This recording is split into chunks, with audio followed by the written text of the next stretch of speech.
Hai, apa kabar para sahabat? Balik lagi nih. Kali ini, admin membagikan kisah baru, yang berjudul Kisah Sedih Seorang Pengusaha Sukses.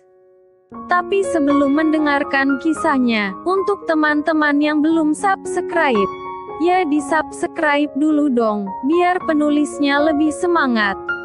Inilah dia, kisah sedih seorang pengusaha sukses, episode A bagian 1. Tuan Winata adalah seorang bisnismen yang sangat terkenal. Beliau merupakan pemilik dari beberapa hotel berbintang, restoran dan juga toko perhiasan.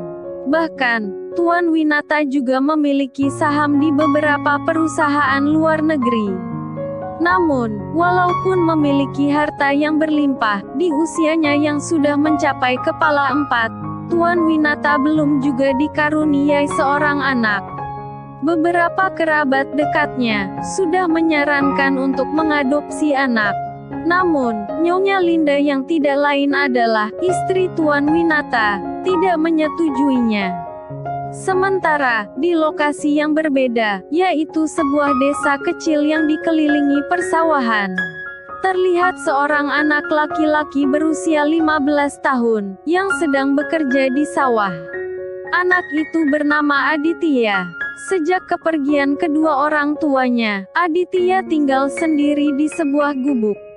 Untuk menyambung hidupnya, sehari-hari ia bekerja sebagai buruh tani, di sawah milik Juragan Risman. Juragan Risman adalah tuan tanah di desa tersebut. Ia juga terkenal sangat pelit.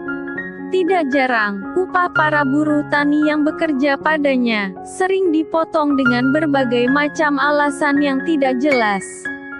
Sampai suatu hari terlihat, Juragan Risman sedang memberikan upah pada buruh tani yang bekerja padanya.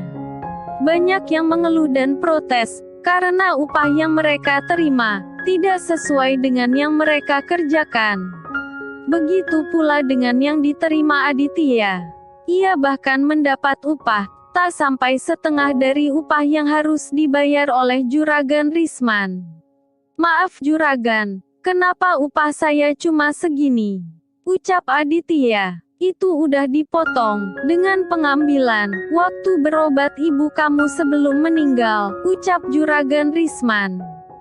"Tapi Juragan, uang 100.000, mana bisa untuk makan sebulan?" "Lah, kalau enggak dipotong, enak di elo enggak enak di gue." "Syukur-syukur, enggak aku potong semuanya," ucap Juragan Risman. "Oh iya Juragan, memangnya utang emak sisa berapa ya?" lanjut Aditya. "Utang emak kamu, masih ada 2,5 juta dit," ucap Juragan Risman. "Maaf Juragan, bukannya waktu itu, emak minjamnya 2 juta. Kok bukannya kurang, malah nambah," ucap Aditya, seolah protes dengan Juragan Risman. "Dit, di mana-mana, yang namanya utang itu, kudu pakai bunga, dan 500 itu bunganya dit." Mendengar perkataan Juragan Risman, Aditya pun terdiam, tak tahu harus berkata apa. Namun di dalam pikirannya terlintas, apa cukup uang 100.000 untuk keperluan selama 1 bulan?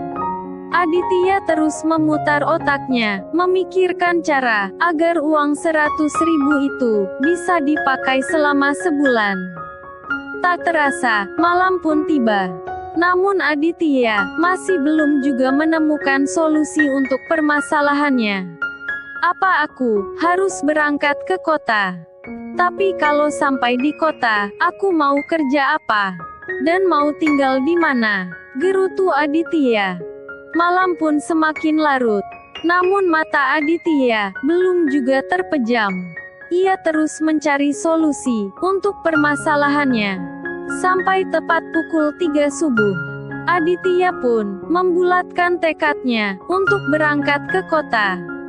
Kalau terus seperti ini, utang emak enggak bakalan bisa lunas. Dan aku juga, mana bisa hidup dengan uang 100.000, ungkap Aditya. Tak terasa, matahari pun mulai terbit. Pagi itu terlihat, Aditya mulai mengemasi pakaiannya. Tekadnya pun sudah bulat.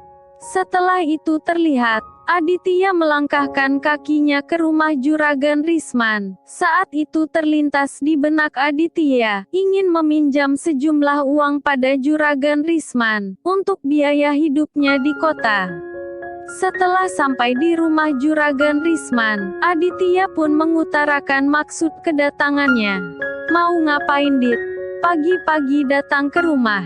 Anu Juragan, kalau boleh, saya ingin meminjam uang.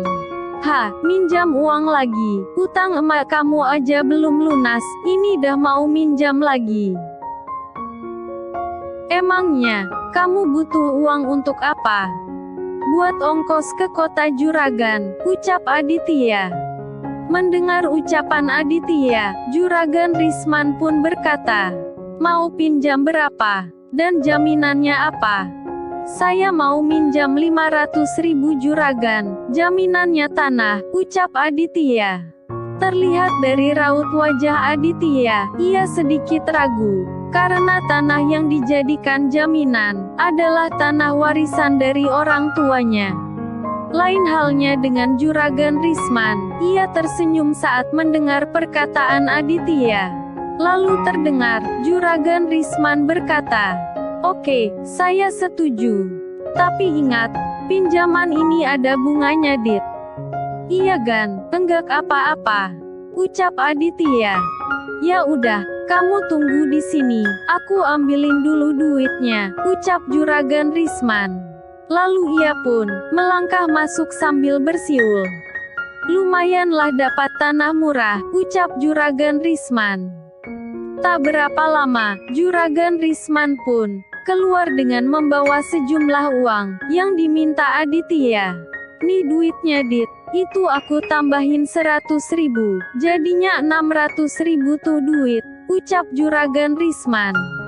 Makasih banyak Juragan, ucap Aditya, dan melanjutkan kembali perkataannya.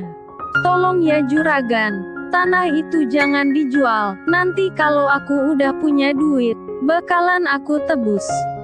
Oke deh, tapi ingat bunganya ya Dit, ucap Juragan Risman. Iya Juragan, kalau begitu, aku pamit ya, ucap Aditya, lalu melangkah meninggalkan tempat tersebut. Setelah mengambil pakaiannya, Aditya pun segera menuju terminal bus yang akan mengantarnya ke kota. Singkat cerita, hari pun beranjak sore. Bus yang ditumpangi Aditya pun telah sampai di kota tempat tujuannya. Aditya, yang baru pertama kali menginjakkan kakinya di kota, ia terlihat takjub melihat gedung-gedung yang tinggi menjulang. Lalu, bagaimana kelanjutan kisahnya? Nantikan di episode berikutnya.